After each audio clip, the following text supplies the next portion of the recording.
ये वृंदावन बिहारी लाल की जय। अगर भगवान पर पूरा विश्वास हो जाए तो हमारा बेड़ा पार हो जाए। कथा हमने यहाँ से छोड़ी थी, आप सुन रहे हैं गीता ज्ञान, उसका 30वां पाठ चल रहा है। रोज सुना करो गीता, घर में सुख शांति शांति हो तो एक गीता ही उसका आधार है। विश्वास करते तो हैं मगर थोड़ा थोड़ा, पूरा नहीं, क्योंकि पूरा विश्वास हो जाएगा तो अखंड भजन चलने लगेगा, और अखंड भजन चलने लगेगा तो रक्षा की जिम्मेदारी भगवान पर चली जाएगी। फिर वह तुम्हारा काम अपने आप करता रहेगा, तुम तो केवल उनका भजन ही करना। यदि भजन करते हुए आप समस्याओं से घिरे रहते हैं तब भगवान आपके धैर्य की या प्रेम की परीक्षा ले रहा है। अन्यथा भजन करने वाला व्यक्ति कभी चिंताग्रस्त नहीं हो सकता। कभी कभी ठाकुर परीक्षा भी लेते हैं, देखते हैं इसका धैर्य कितना है, विश्वास कितना है। जब प्रहलाद को शस्त्रों से काटने के लिए तैयार हुए तो जल्लादों को बुलाया, जो बर्शी भाले तलच्छों लेकर आए। वह एक नहीं अनेक थे और उनसे कहा इनके टुकड़े टुकड़े कर दो। जब उन्होंने अपनी तलवारें उठाई, बर्शी भाले उठाए, उसी बीच भगवान प्रकट हो जाते तो भगत को इतना कष्ट तो ना सहन करना पड़ता। उसी समय अगर प्रभु प्रकट होते, जल्लादों को खत्म करते, हिरण्यकशिपु को खत्म कर देते तो बात खत्म हो जाती।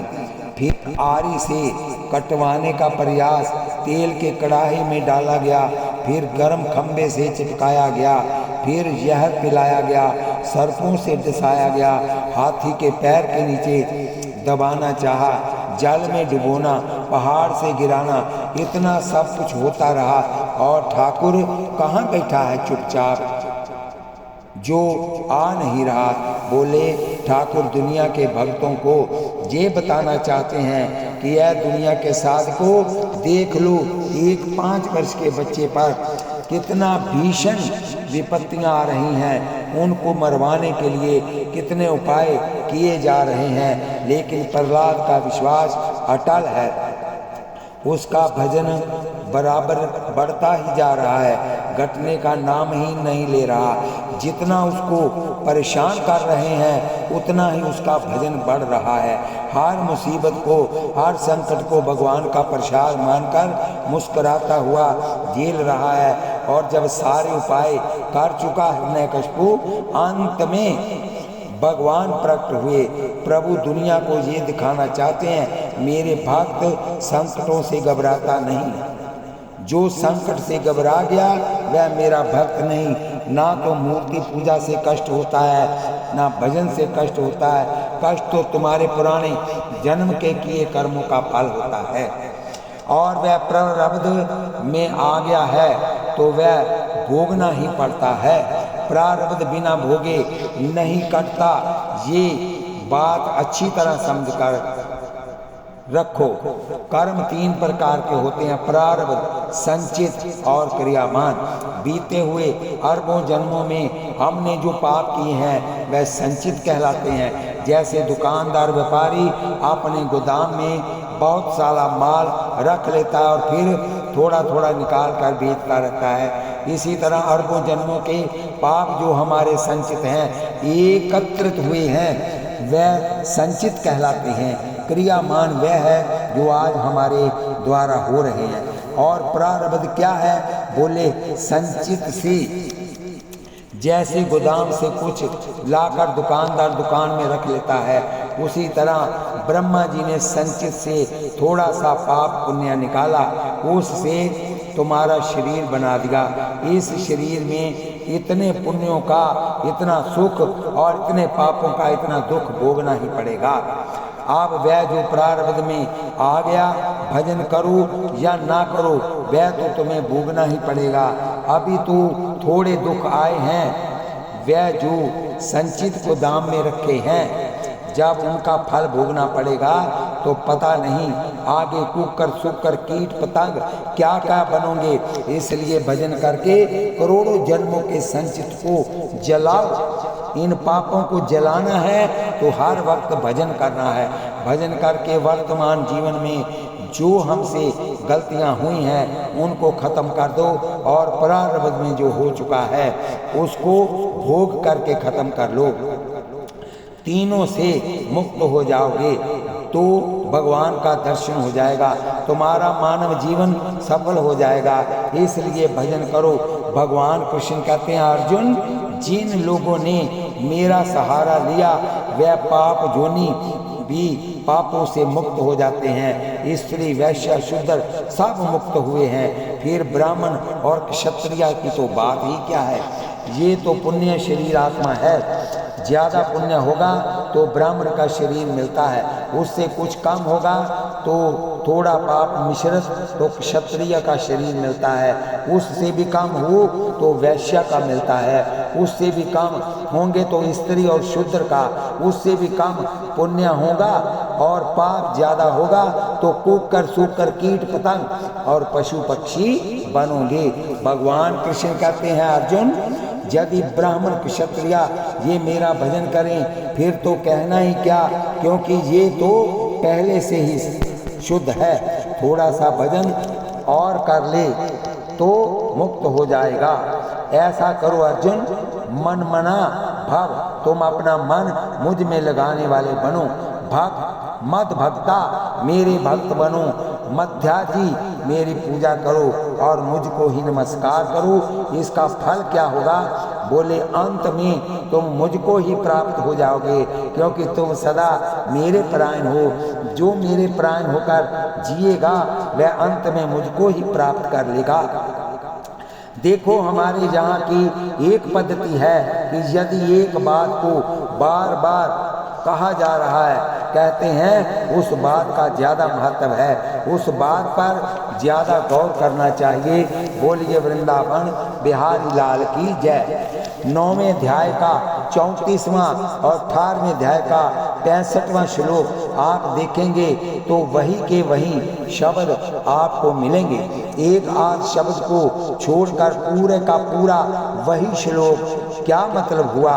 एक बार जो बात कह दी भगवान उसे बार बार दोहराते हैं। 9वें अध्याय का 34वां अंतिम और 18वें अध्याय का 65वां फिर वही का वही। इसका मतलब क्या है? मायने इस बात पर ठाकुर जी जोर देते हैं कि तुम अपना मन मुझ में लगाओ। जैसे कोई व्यक्ति कहता है कि मैं ये सत्य सत्य बिल्कुल सत्य कह रहा हूँ, अगर वह सत्य सत्य सत्य कहता है बार बार, इसका मतलब है कि वह बात ज़्यादा प्रमाणित है। ठाकुर जी कहते हैं अपना मन मुझ में लगाओ, मेरे भक्त बन जाओ।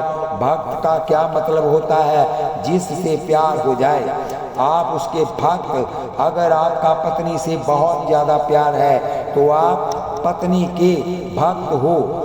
जिसका बराबर चिंतन होता रहे वह व्यक्ति उसी का भक्त कहलाता है। भजनम भक्ति चिंतनम भक्ति। यदि पैसे से आपका बहुत ज़्यादा प्यार है तो आप पैसे के भक्त हो।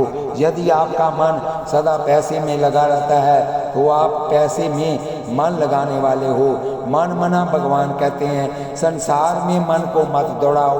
मन को जितना ज़्यादा तुम छूट दोगे उतनी ज़्यादा तुम समस्याओं में गिर जाओगे।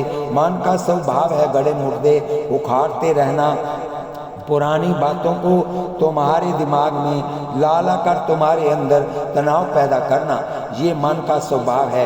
मन को पकड़कर भगवान से जोड़ दो। जब मन संसार में जाने लगे उसे समझाओ कि ये संसार में कोई सार नहीं है, जलती हुई आग है, ये संसार जलती हुई है, इससे मन को हटा लो। मन को समझाया करो। तुलसीदास जी अपने मन को समझाते हैं, दीप शिखा सम युवती तन। सुंदर स्त्री का शरीर क्या है? बोले ये जलते दीप की ज्योति है। अरे मन तू पतंगा मत बन जाना। दीप शिखा सम युवती तन।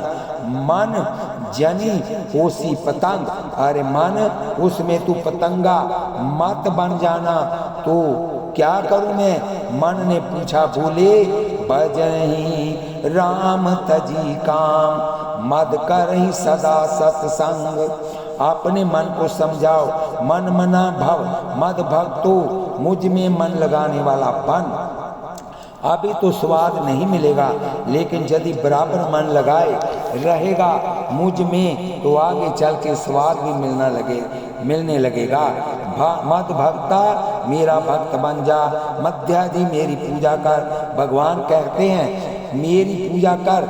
यदि संभव हो सके तो घर में ठाकुर जरूर रखना चाहिए, क्योंकि जब तक नहीं नहलाओगे तो मन वहीं लगा रहेगा कि आज ठाकुर नहीं नहलाए। जब तक भोग नहीं लगाओगे मन वहीं लगा रहेगा कि अभी तक भोग नहीं लगा, शाम हो गई अभी आरती नहीं हुई, अभी आरती नहीं हुई। कहीं बैठोगे तो बात किसी से करोगे, ध्यान नहीं रहेगा। हम शाम का भोजन के बाद करेंगे, आरती के बाद करेंगे। भूख लगी भी होगी तो भोजन नहीं करेंगे। जब भूख लगेगी जोर से तो ठाकुर जी की याद भी आएगी जोर से। जल्दी पूजा कर लो तो भोजन मिल जाए तो तुम्हारा मन ठाकुर से दूर नहीं जाएगा। 4-6 महीने के बच्चे वाली माँ से कहो कि चलो कुरुक्षेत्र, तो कहेगी महाराज बच्चा छोटा है कैसे जाएं, कहीं भी जाना है तो वह पहले बच्चे की सुख सुविधा देखती है। जहाँ बच्चे की सुख सुविधा है वहाँ तो वह चली जाएगी और नहीं तो मना कर देगी। इसी तरह जब तुम भगवान से जुड़ जाओगे तो हर समय भगवान में मन रहेगा। जहाँ पूजा पाठ की सुविधा रहेगी वहाँ जाएंगे, नहीं तो नहीं जाएंगे। गलत चीज़ों से, गलत कुसंग से तुम धीरे धीरे बच जाओगे।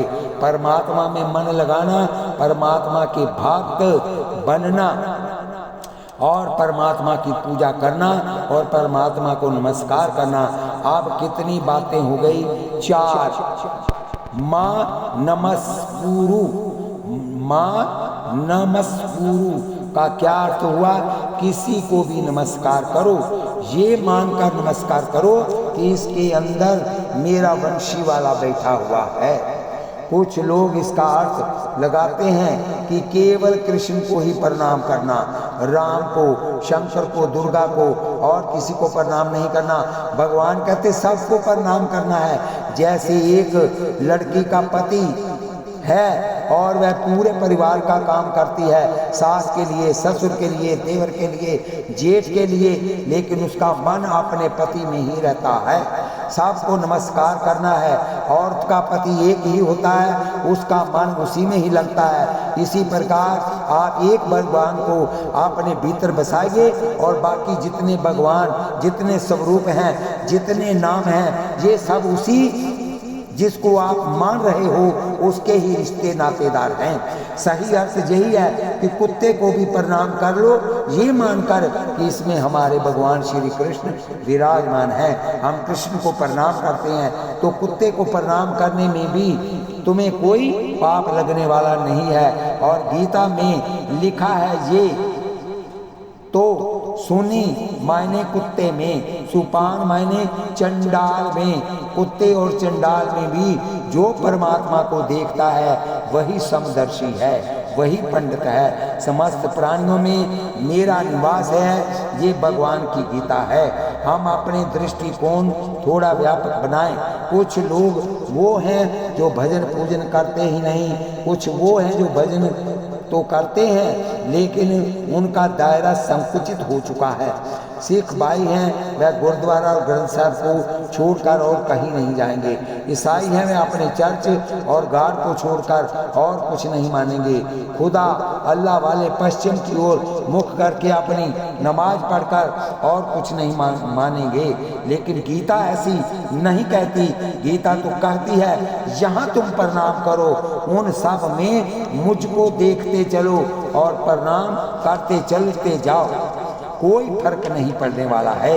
ये केवल सनातन धर्म की ही शिक्षा ऐसी है। बाकी जितने धर्म बने हैं, जितने पंथ बने हैं, ये कोठड़ियों के अंदर हैं। कोठड़ी में ज्ञान और देते हैं, और जब स्टेज पर बैठते हैं शरे मैदान में, तो उनका भाषण बदल जाता है। आपने एक लेटर लिखा गुरु जी के नाम से, और गुरु जी का नाम लिखकर ललिता आश्रम वृंदावन लिख दिया। आप अपने मोहल्ले के लेटर बक्स में डाल दो, या दूसरे मोहल्ले के लेटर बक्स में डाला, या पोस्ट ऑफिस में जाकर डालो, या रेलवे स्टेशन जाकर डालो। वह लेटर कहाँ जाएगा भाई?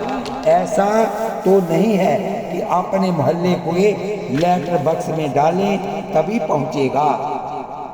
एड्रेस अपना ठीक होना चाहिए, उसके बाद किसी भी लेटर बक्स में डाल दें, वह अपने लक्ष्य तक पहुंच जाएगा। तुम्हारी दृष्टि में भगवान होना चाहिए, फिर हम किसी को भी प्रणाम कर लें, वह भगवान को ही प्रणाम कहलाएगा। ये व्यापक अर्थ हुआ इसका। माँ नमस्कुरु, मुझको नमस्कार करो। फल क्या होगा?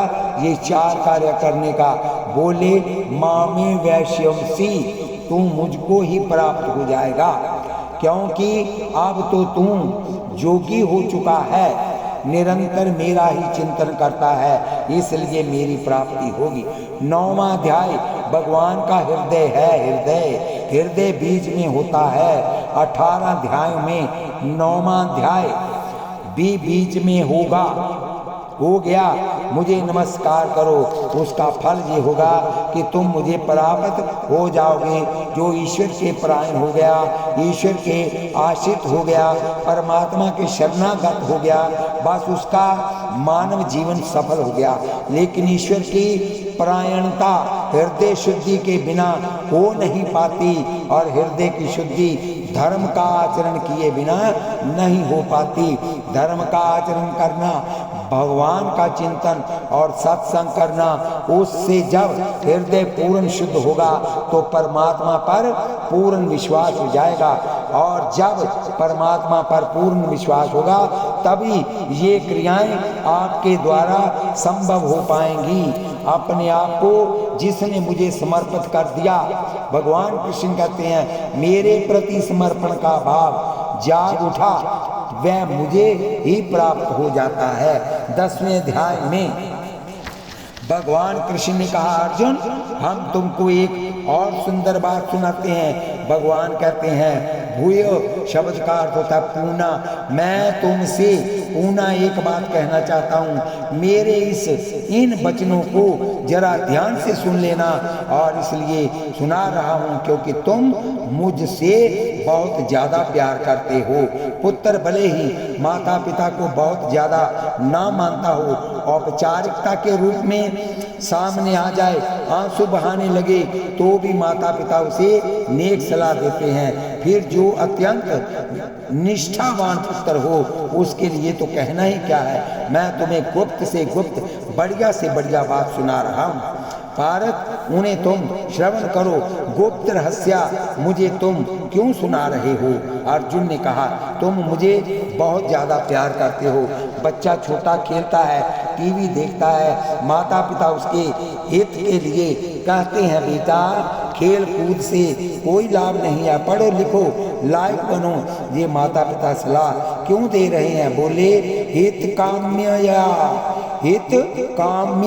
या पुत्र का हित हो, खेलने में उसका हित नहीं है, उसका लाभ तो पढ़ने में है। बच्चा नहीं समझता, इस बात को लेकर अभिभावक माता पिता तो समझाते हैं। इसी तरह जब कोई जीव भगवान की शरण में जाता है, जब कोई शिष्य गुरु की शरण में जाता है, तो फिर उनको लगता है कि जो हमारी शरण में आया है उसे कुछ मिलना चाहिए।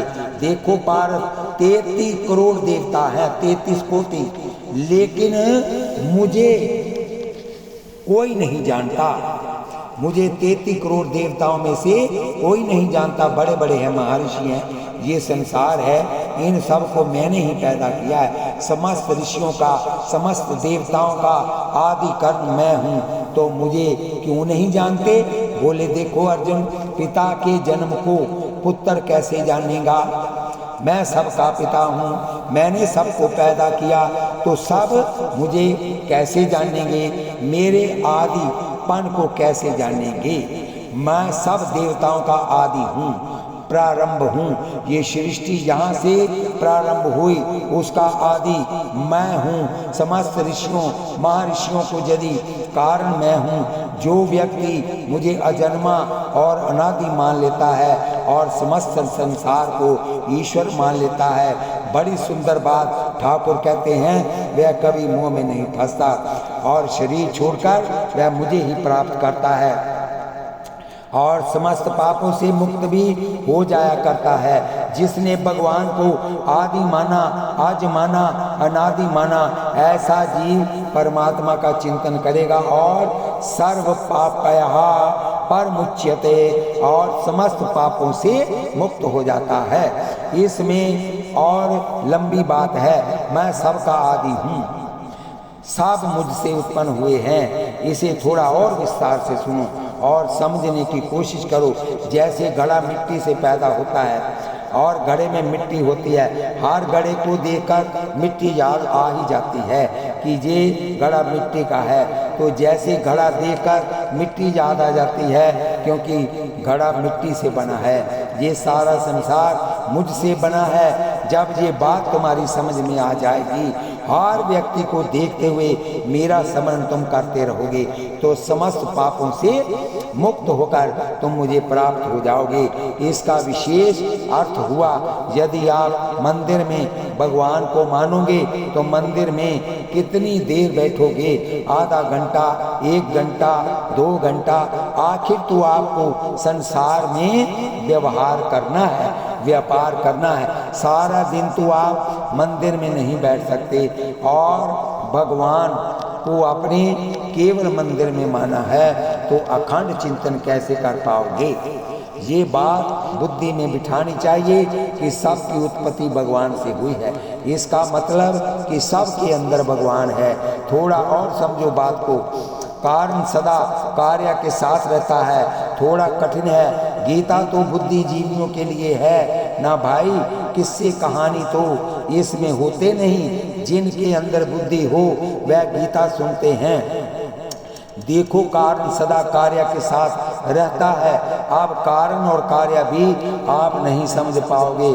जैसे जल है कारण और बर्फ है कार्य, तो कारण सदा कार्य के साथ रहता है। बिना कारण के कार्य रह ही नहीं सकता। बीज से वृक्ष बना, वृक्ष में से बीज है, क्योंकि जब वह फलता है तो बीज ही बीज हो जाते हैं। इसका मतलब है उसके पेट में बीज तो थे। बिना बीज के वृक्ष नहीं होगा, बिना पानी के बर्फ नहीं बनेगी। इसलिए जब हम बर्फ को देखेंगे हमें मालूम है कि पानी से बर्फ बनती है। जब हम संसार को देखेंगे तो कहेंगे इस संसार को कृष्ण ने बनाया है, मुझे भी कृष्ण ने बनाया है। हर वक्त कृष्ण कृष्ण करते रहो तो बर्फ देखने वाले ही पानी का स्मरण हो जाएगा। बर्फ देखते ही बर्फ के बिना पानी रह सकता है, पर पानी के बिना बर्फ नहीं रह सकती। सूत के बिना कपड़ा नहीं रह सकता, कपड़े के बिना सूत रह सकता है। सोने के बिना हार नहीं रहेगा, जबकि हार के बिना सोना रह सकता है। उसी तरह से परमात्मा के बिना जगत नहीं रह सकता, जबकि जगत के बिना परमात्मा आराम से रह सकता है। जो वस्तु जिससे बनती है उसको साथ रखती है। तो जब भगवान कहते हैं कि मैं सबका आदि हूँ, मुझसे ही सब उत्पन्न हुए हैं, इसका क्या संकेत है कि सब में मुझको देखने की आदत बनानी चाहिए।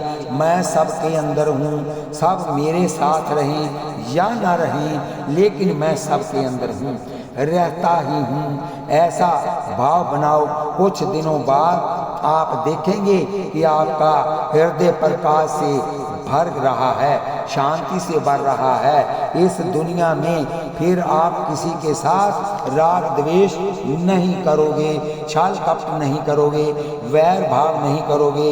यदि सही अर्थों में ये भाव आपके अंदर जागृत हो जाए, भगवान कृष्ण कहते हैं बुद्धि मेरे अंदर से आती है, मैं ही बुद्धि देता हूँ। भगवान आगे कहेंगे विद्वानों में जो बुद्धि होती है वह मेरा रूप है, इसलिए किसी विद्वान को बुद्धिमान को देखो तो समझ लो कि बुद्धि के रूप में भगवान ही के अंदर प्रकट हैं। बुद्धि ज्ञान असम्मोह जानी सम्मोह का अभाव। क्षमा एक व्यक्ति वह है जो बहुत सारे अपराधों को क्षमा कर देता है।